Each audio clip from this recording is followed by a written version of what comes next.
So I usually go through the lectionary, right? Most of you know that if you've been here, that I follow the lectionary,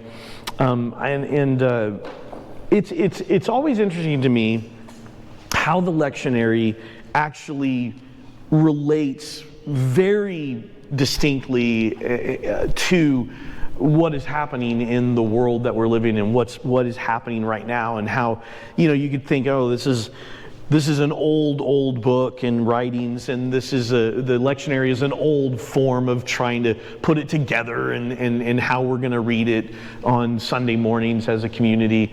But it's amazing how alive and fresh and how poignant and how relevant it becomes as you kind of just walk through the readings today.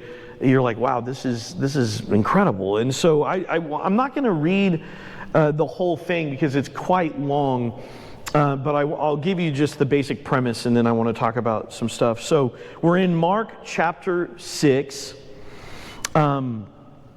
This is, remember last week, if you were here or if you know the story, remember Jesus had been traveling around his area in the Galilee, the Sea of Galilee area, but then he went home to Nazareth. Remember this last week?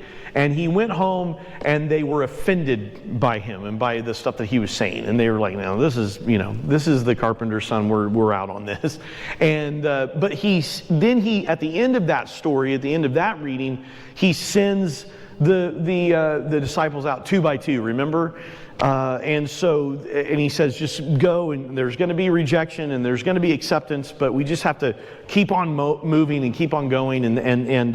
So anyways, that was the story last week. So they go out and the disciples are sharing the good news of Jesus and the way of Jesus, as opposed to the way of the world, as opposed to the way of Rome, as opposed to the way of dogmatic religious ideas. They're saying there's this new way to live, and some people like that and some people don't like that, but it actually starts to get a lot of traction.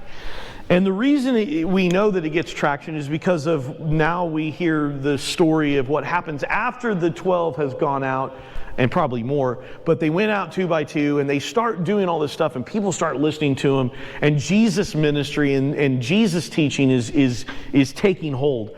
And then in chapter 6 verse 14 it says that King Herod, all right, heard of this, for Jesus' name had become known. Right? So it was working, right? So some were saying John the Baptizer has been raised from the dead, and for this reason these powers are at work in him, in Jesus. But others said, no, it's Elijah. And others said, no, it's a prophet like one of the prophets of old. But when Herod heard all these things, Herod said, John, whom I have beheaded, has been raised back to life. Then we get the story of how John gets beheaded. And that's where I'm not going to read it because it's a long reading. But basically, John the Baptist was really anti-Herod. He did not like how Herod was the king of the Jews, if you will. He did not like the way he was kinging. And he had issues with the way Herod was doing stuff. And one of the issues he has, it says in Mark, is that King Herod took his brother's wife, right?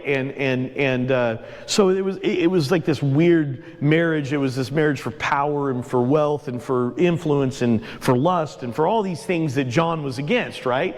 And John felt like we're against the ways of God. And this guy, King Herod, is supposed to be the king of the Jews, and he's acting much more like the king of the Romans than he is like someone who loves God, right? And so John is speaking out against Herod.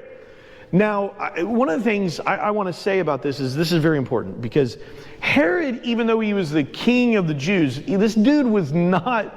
He didn't care about what was happening with the Jewish people. He really wasn't a man of God, if you will. This was a king that was put in place, and he and his family were put in place by the Roman Empire.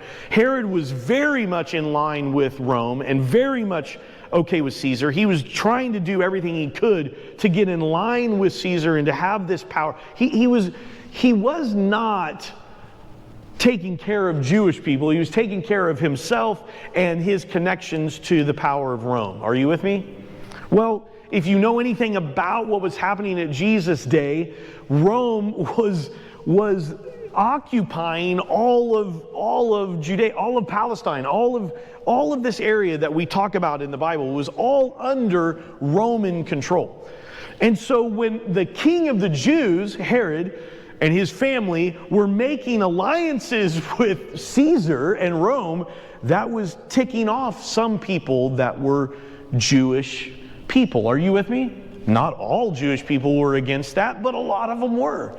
And there was this movement, especially with John the Baptist, that was saying this is wrong and it's evil and this person is not, the policies of Herod are not taking care of our people. The policies of Herod are in line with a Roman dictator that are destroying people. Are you with me? No one. Two people, one person. Steve's not, I know, but we're all right. So I love you, buddy. I'm sorry. I'm going to stop. I promise. I'm going to stop pointing you out. I love you. So anyways, but here's this guy that is supposed to be taking care of the Jewish people, but he's in line with the world system, not. And so John is speaking out against this, right? And John is really hammering him after this marriage and all this kind of stuff, right? Well, so the story is here that Herod and his family and his wife is really upset about Herod being called out by John the Baptist. And so John, this is interesting, in Josephus says that that Herod killed John because he was creating an insurrection against his kingship. The Bible, Mark says that the Herodias, the wife, was upset and wanted Herod to kill John because John was speaking out about their marriage.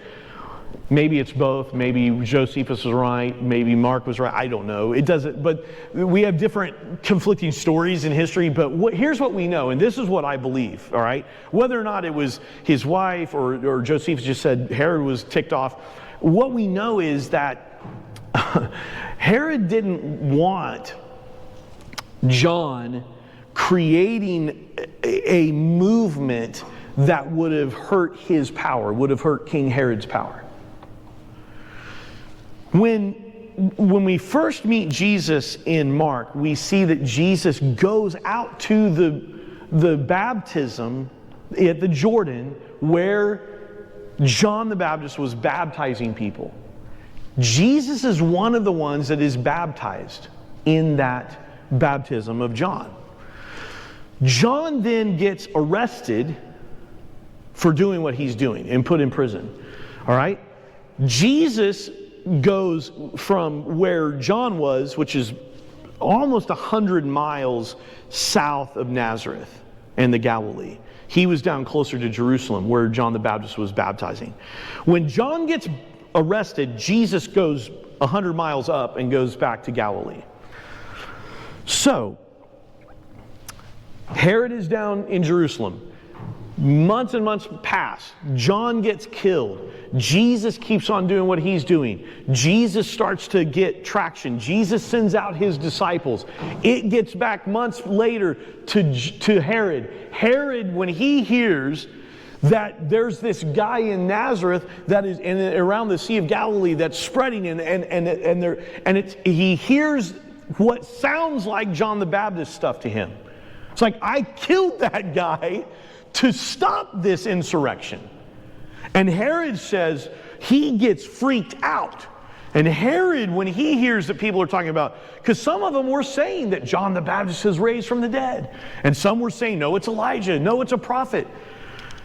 And so when Herod hears it, he's like, oh, I know what this is. John the Baptist come back from the dead. He's freaked out.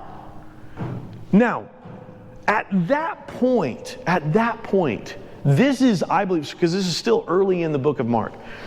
I believe that what Mark is setting us up for is that the same thing that happened to John is going to, this is like one of those things when you're watching a movie and you see, there's like, when you watch it back and after it's all over, you see the areas that were,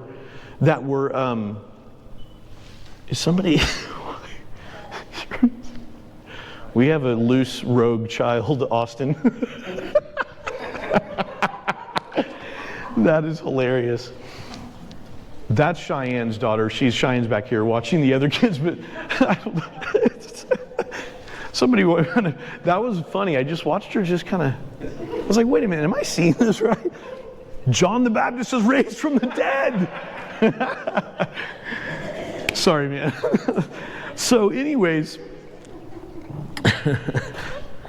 what was I saying? Oh, when you watch a movie and you realize that there was like foreboding kind of like ominous stuff that was like highlighting what was getting ready to happen down the road, right? Have you ever noticed that?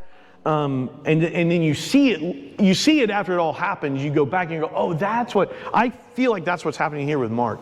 I think the writer of Mark is saying this story about John the Baptist being killed by Herod because of his teaching that was going against Herod and Rome. And I think that's exactly what, and so to put them together, not only was Jesus baptized by John, but now we have this weird kind of connection. It's like, oh, Jesus is a resurrected John the Baptist to Herod.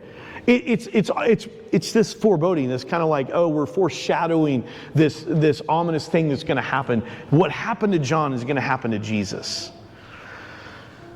Now, so I think it's fun. I think it's great writing. By the way, and has nothing to do. How many people have ever seen? Oh man, this is a spoiler alert. Should I give a spoiler alert? How many people have seen the new movie of A Star Is Born with Bradley Cooper and Lady Gaga? Who have seen that? Holy cow! Come on, only two of you. You feel like you know? Well, I don't want to give the spoiler alert. I don't know. Should we move on? I'm going to move on. Anyways, let me just say this. At the beginning of the movie, in one of the very first scenes, there's a clue as to what's going to happen at the end of the movie. And at first, when you're first watching it, you don't even think about it. It doesn't connect. But it's like one of those things, after you watch the movie, then you remember that and you're like, oh, that was clever. That was clever. That's what Mark's doing here. All right, now, I'm going to back out of that because none of that matters. Well, I mean, it matters, but this is what I want to say.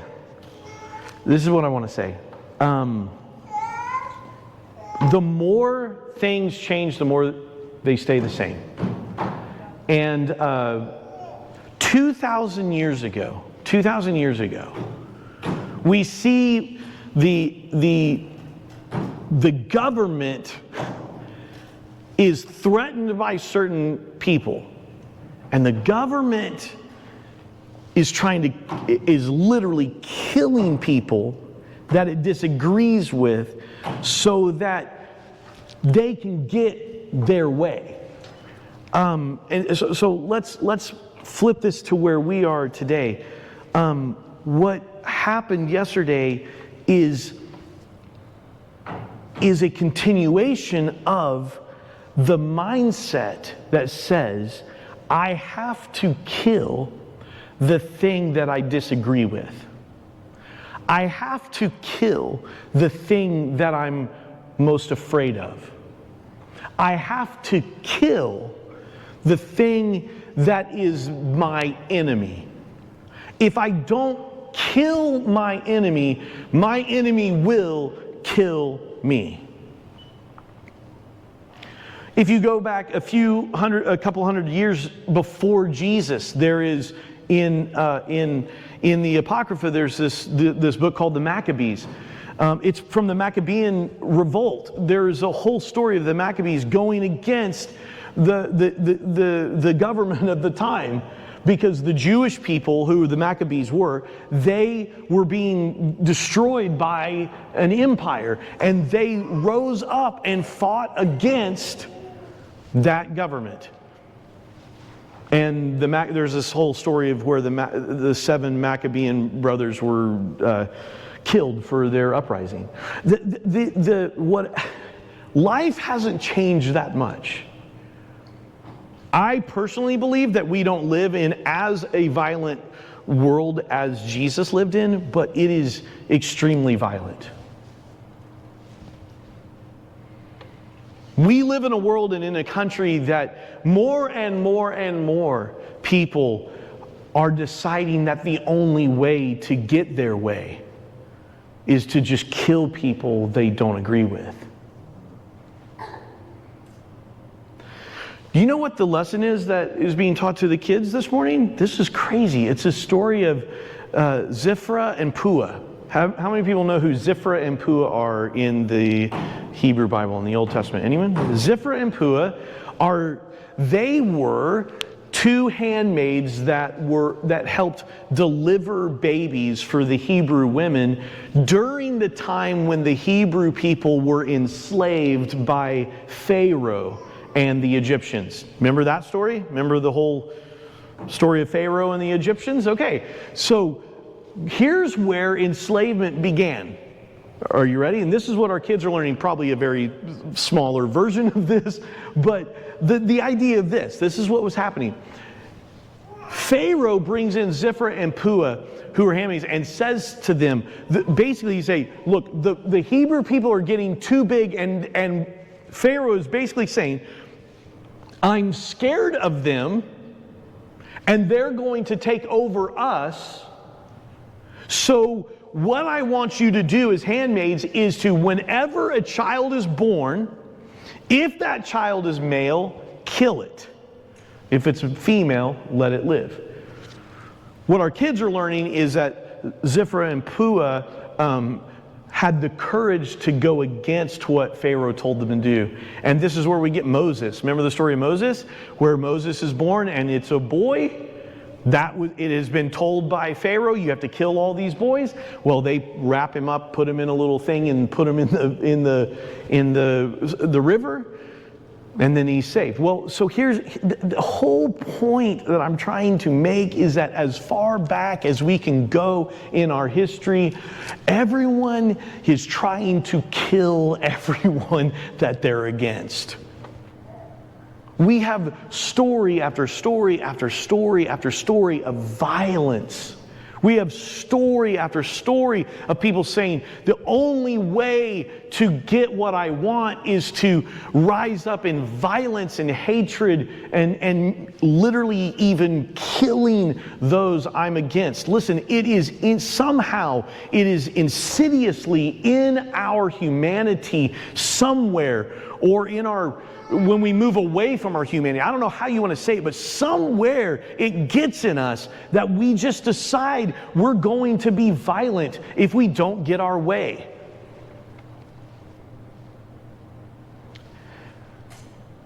This story that we're reading this morning is a story not of Herod trying to be assassinated by someone, but it is Herod because he is afraid of an assassination attempt. He's afraid of insurrection, so he goes out and takes out his political adversaries and enemies. They did it to Jesus too. We live in a world where the power and control we're addicted to it. Where it I've seen after yesterday, listen, here's how I feel about yesterday and the assassination attempt, is it's wrong. It's wrong. It's anti-Christ, it's anti-Jesus, it's anti-morality, it's anti-everything that I think that Jesus stands for. In fact, when Jesus is being arrested by the Roman guards that night that he gets arrested, one of the stories in the gospel tells us that Peter takes a sword and cuts off the ear. Interesting, it's an ear situation, but he cuts off the ear of one of the Roman soldiers And what does Jesus do? Jesus doesn't say, yeah, fight, fight. Kill anybody who's against us. That's right, God's on our side. Kill, fight, fight back. That's not at all what Jesus does. He rebukes Peter, puts down the sword, and he heals the soldier's ear and says, this is not the way of God. Are you with me? Well, you might not be with me, but do you hear what I'm saying? And I hope that you hear what I'm saying, because I have seen most of the people that I love and that I follow and that I respect on in Christianity, as far as pastors and ones that I follow, have been pretty, I think, have said the right things. But I've also seen a lot of people that I would say are on my side of things, on the way that I believe as far as politically or something like that. And I've seen a lot of hate. I've seen a lot of hate. And I don't understand how hate can make hate go away. Martin Luther King Jr. had a great saying or something like that. He goes, hate is not the thing that wins. It's like only love can do that. Only light can do that. Are you with me? Like, hate does not make hate go away. Hate, in the old English terms in the Bible, hate begets hate. Hate births more hate. Hate response creates more hate response. Are you with me? Anyone? It's really quiet in here. Did I lose you today on this one? But hate creates more hate. That's why, like, if you have more than one child, and one kid gets mad at the other kid and hits the kid, you don't, I hope not, but you don't look at the kid and say, well, hit him back. Right? Like that is like that is not the response. Most of us as parents would recognize that if one kid gets upset and does something out of hate, you don't encourage the other kid, well, respond in hate. That's the way we're going to handle this. Good luck. I mean, maybe you do that, but I don't think it's going to end well. Hate begets hate. Violence begets violence. And so, to me, what this story is today in the lectionary,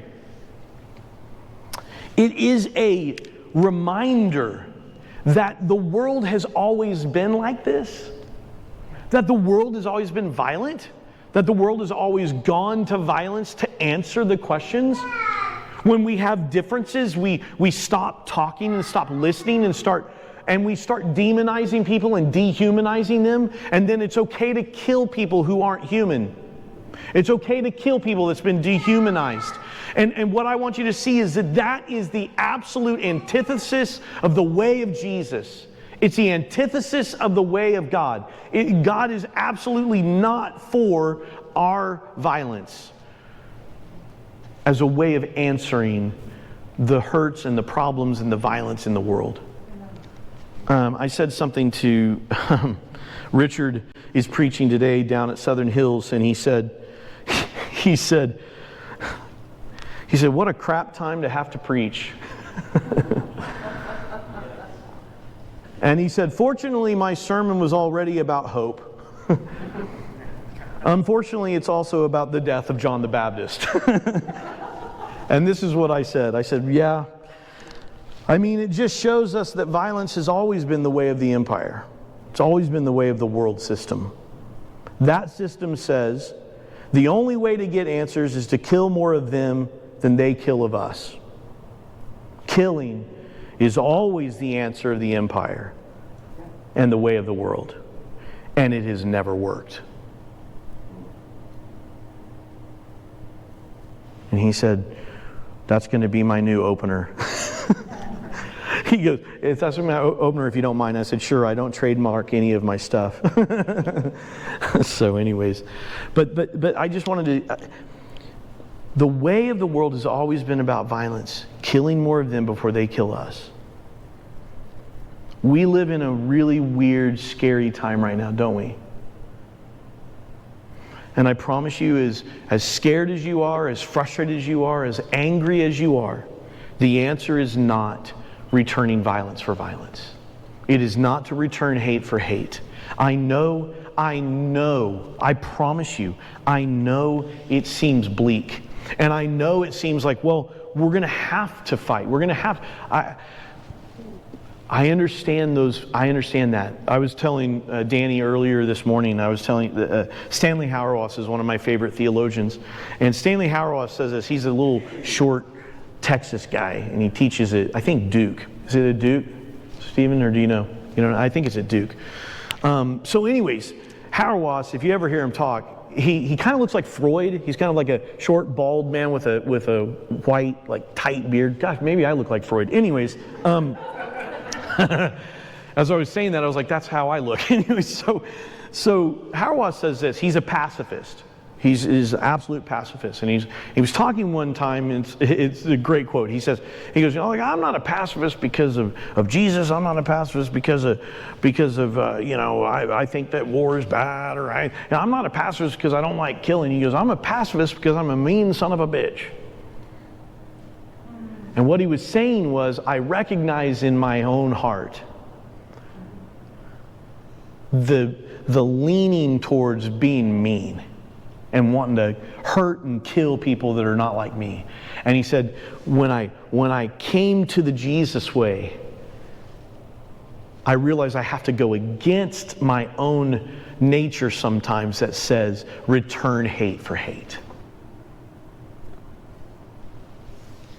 Guys, we live in a scary world right now.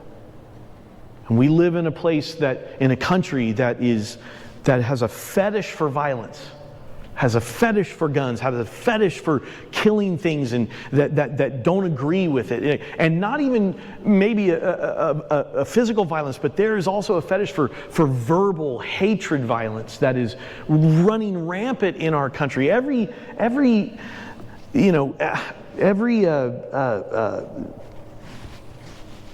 election year is just brings out it brings out the worst in people.